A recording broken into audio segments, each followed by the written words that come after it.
This will be some details about the autorefractor, schematic, and so forth for your interest. Here goes.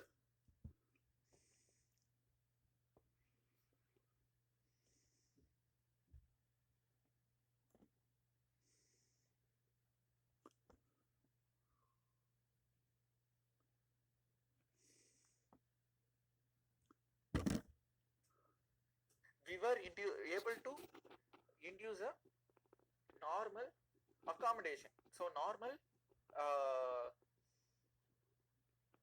accommodation are induce the same clinical settings how we check for in a normal clinical scenario when we do a retinoscope. So this is where a open field refractometer is used. Okay, so the major thing which we have to consider in here is most of the optometer have a Badal's optometry, Badal's principle which is being used. We all know what is Badal's principle, whereas it is like uh, it is about a visual angle between lens and the image form. So here the major advantage of a Badal's lens is whenever there is a it has a whenever there is a change in the Badal's lens into the eye and the Badal's there is a linear relationship between a Badal's lens and the ocular refraction. Okay, so whenever there is an increase in the lens distance, there is an increase in the ocular refraction as well. So that is a major advantage of using a Badal's optometry, Badal's principle in the optometer. Okay, so this is a how a major of Badal's principle is being used in a uh, autorefractometer. So here we all know this like this is a light source with a slit and then there is a polarizing beam which is being sent to the eye. So again it is being sent back with the help of a semi-silvered mirror and then there is a light sensation which is going to form a single point here and then based on this the uh, the refractive error is going to be maintained. So this movement of Badal's lens or a convex lens is the displacement is what being measured as a refractive error change. Okay, so again there are coming to the principles of autorefractometers. There are three basic principles which are being used in an autorefractometer. So one is the image quality analysis, then is a Shinner's double pinhole refraction, then it is a retinoscopy principle. So we'll just see what are all this principle explains. So in case of image quality principle, it is like just like OCT. Here there will be two sensor and a sensor which will receive the image after reflection from the eye and then directly.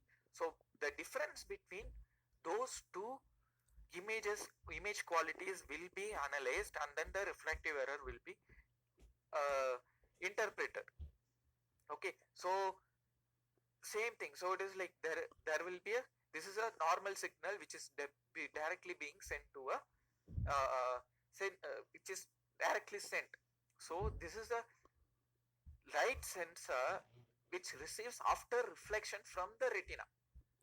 Okay, so you just see where is the peak uh, light which is being received after reflection. So this peak reflection of retina from the retina is being found and then the refractomy error is being found being analyzed. But the major problem here is in case if there is an opacity or some other uh, interruption in the in getting back the image, then that will have a major role in finding the refractive error. Okay, so then it is a Shinner's principle which we had seen in the previous slides, which uses the double pinhole.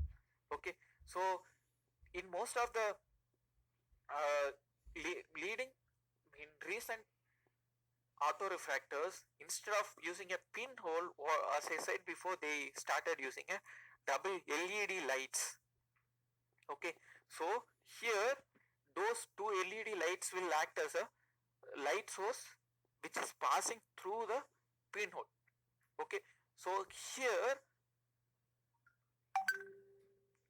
based on these findings, it is again post, instead of a after reflection, again this reflected light from the retina is being sensed by a photodiode or a photodetector.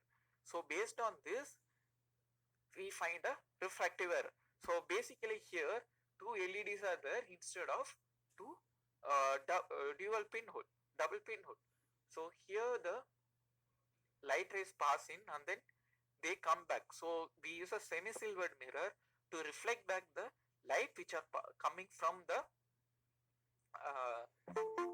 eye. So here, once these two images from the two LEDs overlap each other in a emmetropic eye, in case whenever if there is an refractive error, there won't be a overlap. So still they get the overlapped image. The condensing lens here is kept moving, and then based on this Vergen's calculation, we find the refractive error. Okay, so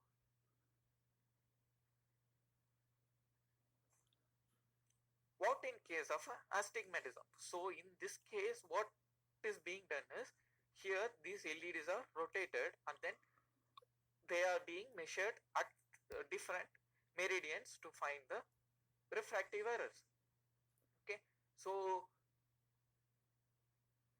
this is the reason, in case most of the, again alignment is a major problem here. So to overcome these things, if the recent things has a autofocus mechanism, so the instrument will automatically focus on its own.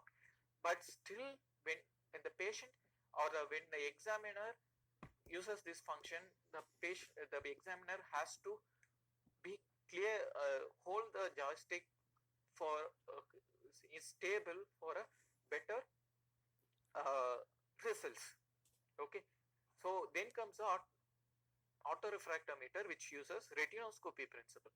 So the autorefractometer by Welch-Allyn uses this kind of principle. So it is actually it actually captures the video.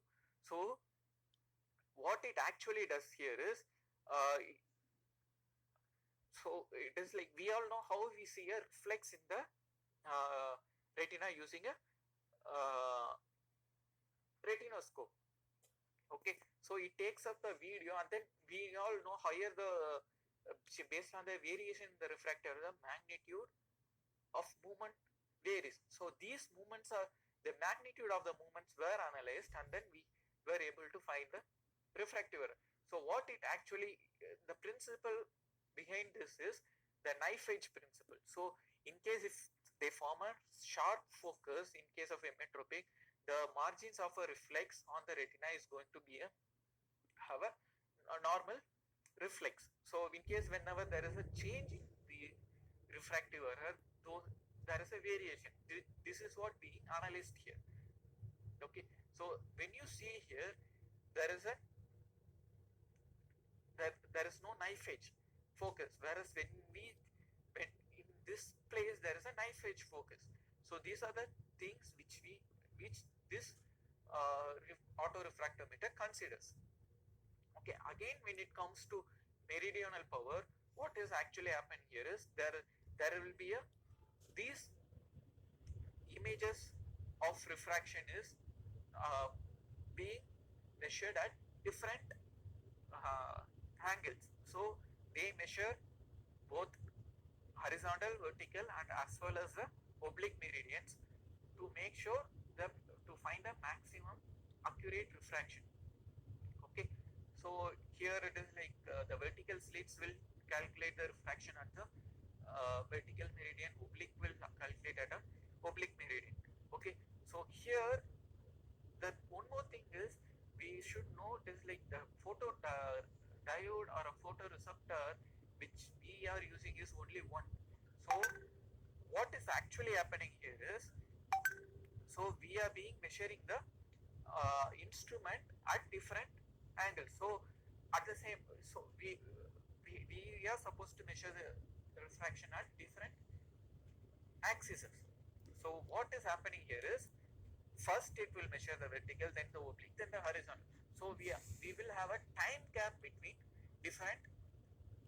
That is a brief summary of autorefractors, various methods to determine the refractive state of the completely normal eye, plus or minus.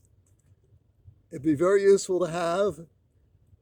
I personally make my own refractive measurements using Snellen and test lenses, which is ultimately the only really accurate way to do it. But this would be a good introduction before you make your own refractive measurements. I'm very curious now as to how accurate my measurements are relative to one of these instruments. But for now, I must make measurements myself.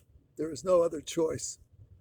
My refractive state is about plus a half diopter, which means I'm reading 20/20 line, and through a plus half diopter lens, I'm still reading a 20/20.